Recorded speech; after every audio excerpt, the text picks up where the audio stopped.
There are people who occupy space in your mind every day. You think about them. You look forward to seeing them. You care when they're struggling. You feel happy when they succeed. You miss them when they're gone. And yet, you have never met them. They don't know your name. They don't know your face. They don't know you exist. So why does the connection feel so real? Because your brain doesn't experience relationships the way the internet does. And that's where things become complicated. For most of human history, relationships were mutual. If you knew someone, they knew you too. You spoke. You interacted. You shared experiences. But the internet created something entirely new. A relationship where one person shares their life and millions of people watch. Every day.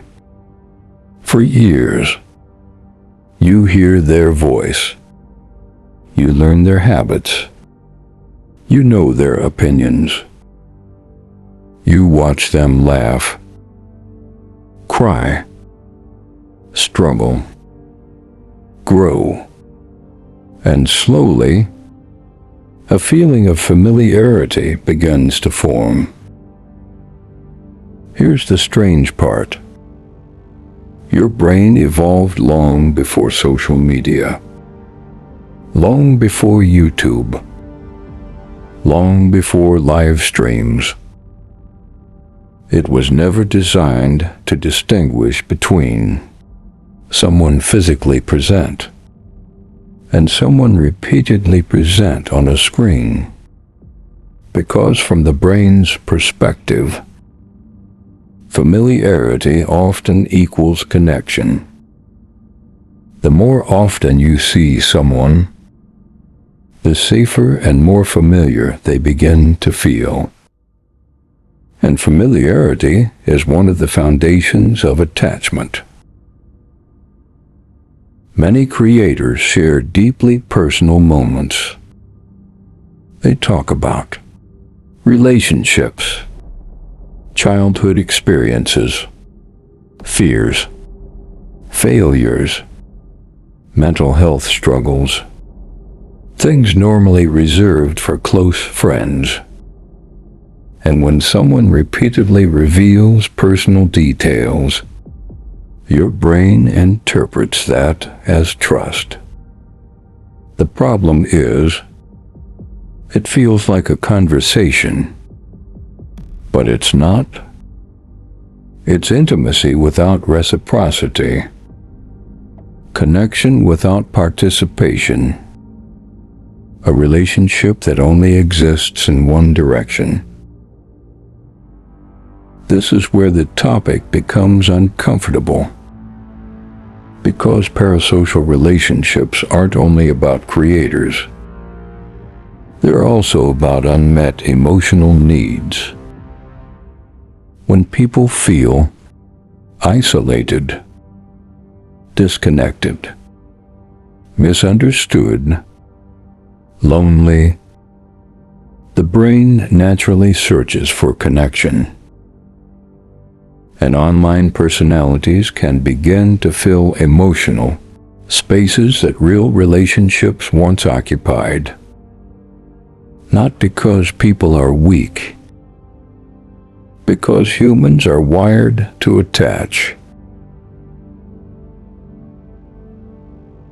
Think about it. There are creators whose voices instantly comfort you.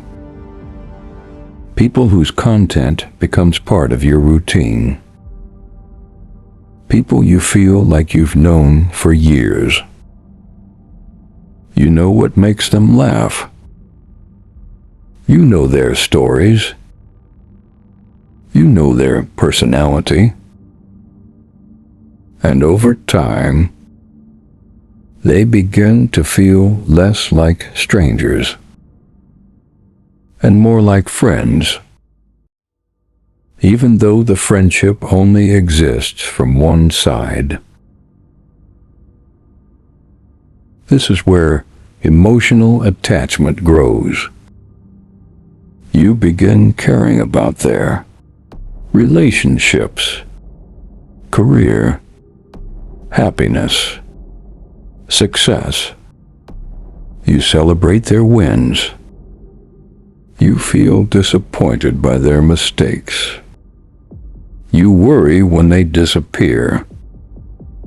Sometimes people even feel grief when a creator quits, changes, or dies, because emotionally, the connection was real, even if the relationship wasn't. And that's the paradox. The feelings are genuine. The intimacy is not. Modern platforms understand this extremely well. The strongest creators don't simply build audiences. They build emotional familiarity. The more familiar someone feels, the more attention they receive. The more attention they receive, the more emotionally important they become. And eventually, the line between audience and relationship starts to blur. Not because anyone planned it, but because human psychology naturally responds to repeated emotional exposure. The most dangerous part isn't admiration. It's substitution. When digital relationships begin replacing real ones. Because real relationships are difficult, messy, unpredictable. They require vulnerability, effort, risk. Parasocial relationships don't. They offer the feeling of connection without the possibility of rejection. And that can become incredibly attractive, especially in a lonely world. The internet has created a relationship unlike anything humans evolved to handle. A relationship where you know everything about them, and they know nothing about you. And yet the emotions remain real. The comfort remains real. The attachment remains real. Because your brain isn't attaching to a screen. It's attaching to a person, or at least the version of that person it believes it knows. And maybe that's why so many people today feel connected, while still feeling alone. This is the unseen order. First, reality became distorted. Then comfort became more attractive than truth. Then approval became emotional survival. Then algorithms learned how to shape attention. Then attention attached itself to people you couldn't stop watching.